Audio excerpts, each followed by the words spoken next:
Number 9. Wilder created Wonka's entrance. One of the film's most memorable moments came entirely from the actor's creative vision. Gene Wilder insisted on designing Wonka's first appearance, including every detail of how the character would walk and move. He wanted the entrance to establish immediate uncertainty about who Wonka really was beneath the showmanship. Wilder proposed that Wonka would emerge using a cane, appearing frail and elderly. Then, dramatically, he would stumble forward and execute a perfect somersault, springing up with youthful energy. The actor believed this moment would signal to audiences that nothing about this character could be trusted or predicted. He also meticulously crafted every element of his costume, down to measuring the exact height of his top hat. The entrance became iconic precisely because it accomplished what Wilder intended. It made the character unpredictably brilliant from his very first step on screen. Number 10. The Lost Ticket Winner. The original story included a golden ticket winner who never made it to filming. Miranda was a character Dahl had written into early drafts, a bossy girl who was supposed to meet her demise in the factory alongside the other children. Her planned exit involved being ground up in a machine after ignoring warnings. Production schedules and budget constraints forced the character to be cut before cameras rolled. The deletion happened so late that Miranda had already appeared in some early promotional materials and merchandise. Toy companies had even created products featuring 6 children instead of 5. Her ghostly presence lingered in fan theories for decades. Some viewers noticed inconsistencies in certain versions and wondered if scenes had been deleted. Miranda's planned fate was actually darker than what happened to the other children, which may have contributed to removing her entirely. Number 11. Mike TV was a real troublemaker. Playing a bratty child on screen came naturally to one young actor because he wasn't acting at all. Paris Theman fully embraced his character's troublemaking nature and brought that energy behind the scenes as well. His on-set antics became legendary among the cast and crew, creating chaos that sometimes rivaled what appeared in the script. One of his most memorable pranks involved a prop machine that was supposed to contain fake bees. Theman discovered real bees had been stored nearby and decided to release them during filming. The ensuing panic disrupted production for hours as cast and crew scrambled to avoid getting stung. Theman continued pushing boundaries throughout the shoot, constantly testing how far he could go before facing real consequences. His co-stars have recalled both the frustration and entertainment he provided during long filming days. Life truly mirrored art in the most chaotic way possible, and his genuine bratty behavior made his performance all the more authentic on screen. Number 12. Wonka's horror movie origins. The early drafts of the script leaned heavily into psychological darkness rather than family-friendly whimsy. Before rewrites softened the tone, the story was envisioned as something closer to a disturbing fantasy that would unsettle audiences as much as entertain them.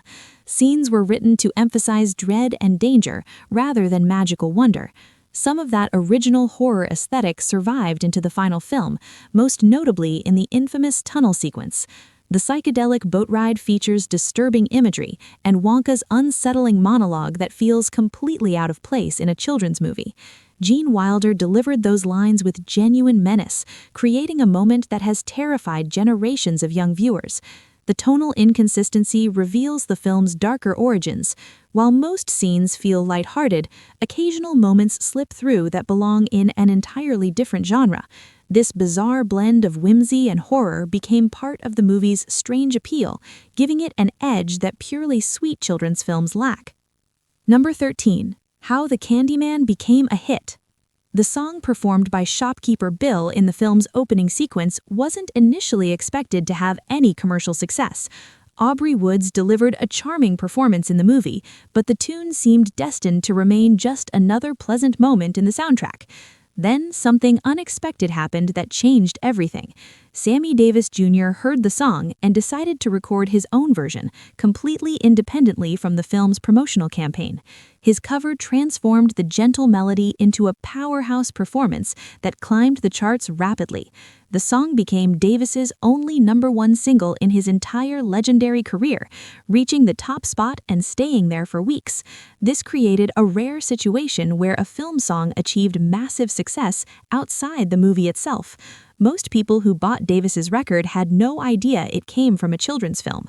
The song's popularity eventually drove more attention back to the movie, creating an unusual case of a soundtrack song eclipsing its source material. Number 14. The chocolate river was disgusting. The famous river flowing through the chocolate room looked delicious on camera, but was absolutely revolting in reality.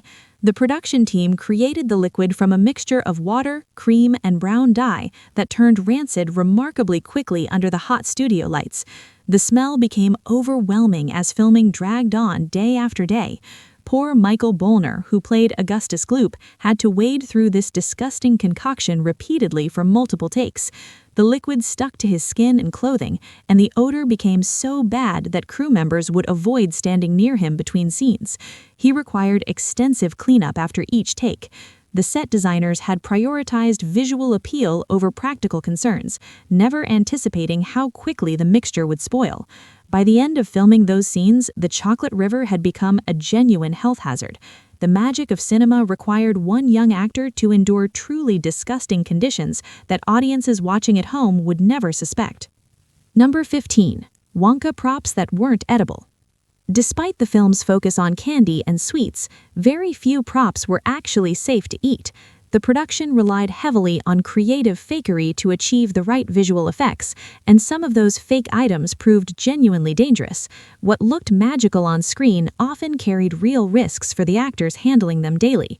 Gene Wilder's teacup in the famous scene where Wonka eats the cup itself was made entirely of wax. The prop required careful handling because it would melt under hot lights. Wilder had to rehearse the bit repeatedly to make it look natural while avoiding any actual consumption of the waxy material. The egg-smashing scene that leads to Veruca's downfall created even worse problems. Julie Dawn Cole sliced her leg open on a sharp metal edge hidden beneath the set during filming. The injury required immediate medical attention, and careful observers can actually spot blood in the final cut. Number 16. Real reactions to the candy room. The production team made a brilliant decision to hide the chocolate room set from the child actors until cameras were rolling. They wanted genuine shock and wonder rather than rehearsed expressions, so the massive candy wonderland remained completely off-limits during rehearsals. The kids had no idea what awaited them beyond those factory doors. When the moment arrived to film the scene, the children's reactions were completely authentic. Their gasps, wide eyes, and excited expressions weren't acting.